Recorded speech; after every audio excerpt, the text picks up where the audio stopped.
কুয়েতে বাংলাদেশ দূতাবাসে যথাযোগ্য মর্যাদা ও গভীর শ্রদ্ধায় জুলাই শহীদ দিবস 2026 ও শহীদদের স্মরণে বিশেষ আলোচনা সভা অনুষ্ঠিত হয়েছে। প্রতিনিধি আলামিন রানা জানান, দূতাবাসের মাল্টিপারপাস হলে পবিত্র কুরআন তেলাওয়াতের মধ্য দিয়ে অনুষ্ঠান শুরু হয়।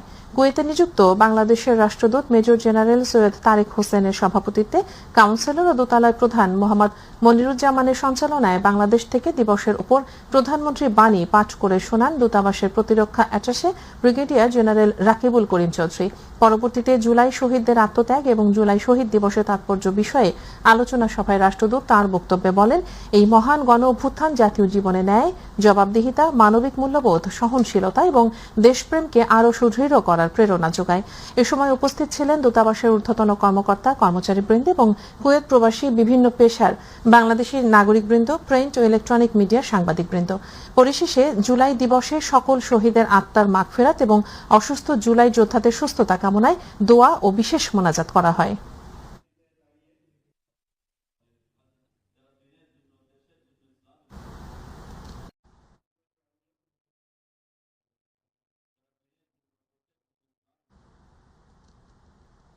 আন্তর্জাতিক প্রসঙ্গ।